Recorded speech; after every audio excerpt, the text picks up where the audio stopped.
ভালো লাগতেছে। তোর জমি নাকি ভিজা গেল রে। হুম, হ, কি করুম কথা কইস না। আবার কি হলো? ব্যথা পাইছি বাবা। হ্যাঁ, উঠ উঠ উঠ উঠ উঠ উঠ উঠ। হ্যাঁ, বেশি ব্যথা পাইছস? প্রচুর ব্যথা পাইছি।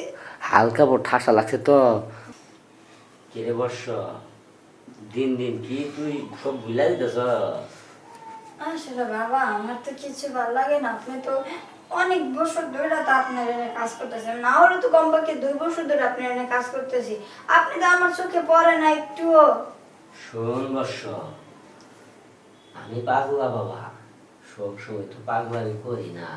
আর একবার যদি মনে করলে পাগলামি করি, সহজে কিন্তু ছাড়ি না। তোর বয়স কম, বুদ্ধি কম, তুই যা কবার চাস খোলামেলা ক। বাবা তোরে কি করবো? ওই তো চিন্তাছে, আপনি তো এত বছর ধরে সবাই সেবা করলেন, আপনি তো আমার একটু কোনো সেবা যত্ন করলেন না। ধ্বংস হয়ে যাবি তুই, নিঃস্ব হয়ে যাবি, বর্ষ হয়ে যাবি বর্ষ।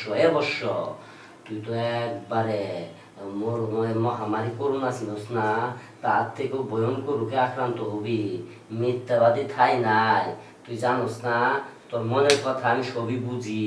শুন, তুই কবার চাইতেছস যে বাবা আমি তো তোমারে অনেক সেবা করছি, আমার রসে ভরা লাড্ডু তোমারে খাওয়াইছি, তোমারে মধু খাওয়াইছি, তোমার সাথে আমি রাতের পর রাত বিছনে ঘুম করেছি। তোমার কেরামতি আমার একটু শিখাও, যেন তোমার মতো আমি কইরা ধরা খাইতে পারি। ঠিক বলছি? হ্যাঁ, আপনি তো সবই জানেন, তাই তো আপনি চুপ! আর একটা কথাও বলবি না। শোন, সাধন এত সহজ না। আমি মনে করি যে কামরূপ কামাখ্যা যায় 7 বছর উলঙ্গ হয়ে পাও মুখ দিয়ে মাথা নিচ দিকে অনেক সাধন করেছি। 3 বছর আসলাম আমেরিকায়, 7 বছর আসলাম আফ্রিকা জঙ্গলে। আর হাসি গাওয়া বাইরা হ্যাঁ, সরে থাকো। আফ্রিকা জঙ্গলে। হ্যাঁ, 3 বছর আসলাম আফ্রিকা জঙ্গলে, জঙ্গল ছেড়ে এখন এসি জঙ্গল করতে। হ্যাঁ, এখানে আসার থেকে বাংলাদেশে পাইছি তোরে, চিন্তা ভাবনা করছি তোরে নিয়ে যাবো আসামে। এখন তুই যদি আমার প্রতি পণ্ডিতি করস, তাহলে কিন্তু কিছুই পাবি না। আটটিম আটটিম টিম পেরে থাকবে না ঘোড়ার ডিম। বুঝতে পারছ? বুঝছি তো, তা এখন আপনি কি করতেছেন? দে নাই আরো দে, রসে ভরা মধু দে না। কি গেরা, শুন বর্ষ, খাটের মাথাটা শক্ত করে ধর। 42টা খাট ভাঙছি, যেদিন 356টা খাট ভাঙমু সেদিন তো তোর মনের ফুল ফুটবো, তুই যা কবি তাই হবো। কি বুঝতে বাবা, পারছস? আপনি 42টা খাট ভাঙছেন? সুজা হ। খাট শক্ত করে ধর, 2 হাত দিয়া ধর, এই হাত দিয়েও ধর। বাবা জিরে কবু, মন দিয়ে শুনবি। কালকে মতো আবার মনে কর যে সাউন্ড বাড়াই দিস না, পরে কিন্তু মান সম্মান থাকবো না। আচ্ছা ঠিক আছে। এরে, ভিতরে দেখি অন্ধকার, টর্চ লাইট আছে,